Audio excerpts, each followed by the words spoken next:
செப்பறை அழகிய கூத்தருக்கு வைகாசி திருவாதிரை திருமஞ்சனம். ஏராளமான பொதுமக்கள் தரிசனம். தாமிரபரணி நதிக்கரையில் செப்பறை என்ற ஊரில் அமைந்துள்ள மிக பழமையான ஸ்ரீ அழகிய கூத்தர் திருக்கோவில். இங்கு மூலவராக நெல்லையப்பர் காந்திமதி அம்பாள் அருள் பாலிக்கின்றனர். தமிழ்நாட்டில் சிதம்பரம் மற்றும் நெல்லை அருகே அமைந்துள்ள அழகிய கூத்தர் திருக்கோவில்களில் மட்டுமே கொடிப்பட்டம் கட்டி 10 தினங்கள் உற்சவம் நடைபெறுகின்றது. ஹிரண்யவர்மன் என்கிற சோழ மன்னனின் காலத்தில் செய்யப்பட்டது இங்கு உள்ள நடராஜர் திருவுருவம். இந்த நடராஜமூர்த்தியின் அழகினை கண்டு மன்னன் அழகிய கூத்தர் என உருகினான். அதுவே இறைவனின் திருப்பெயராக விளங்கி நின்று விட்டது. ஆடல் வல்லானாகிய செப்பறை நடராஜருக்கு வைகாசி திருவாதிரை திருமஞ்சனம் இன்று மதியம் சிறப்பாக நடைபெற்றது. முன்னதாக சங்கு மற்றும் நவக்கலசங்கள் கொண்டு பூஜைகள் நடைபெற்றது. தொடர்ந்து சபை நடுவில் எழுந்தருளிய ஸ்ரீ நடராஜருக்கும் சிவகாமி அம்பாளுக்கும் மாப்பொடி, மஞ்சள், வாசனை பொடி, பால், தயிர், தேன், பஞ்சாமிர்தம், அன்னம், இளநீர், விபூதி, சந்தனம் போன்ற 16 வகையான அபிஷேக பொருட்கள் கொண்டு சிறப்பாக நடைபெற்றது. தொடர்ந்து கலசங்கள் ஊர்வலமாக கொண்டு வரப்பட்டு சங்க அபிஷேகமும் அதனைத் தொடர்ந்து மகா அபிஷேகமும் நடைபெற்றது. பின்னர் நடராஜரை கர்ப்ப கிரகத்தில் எழுந்தருளச் செய்து சிறப்பு அலங்காரம் நடைபெற்றது.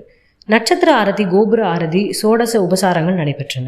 அதனைத் தொடர்ந்து அர்ச்சனை, வேத பாராயணம், பஞ்சபுராணம் பாடி கற்பூர ஆரதி நடைபெற்றது.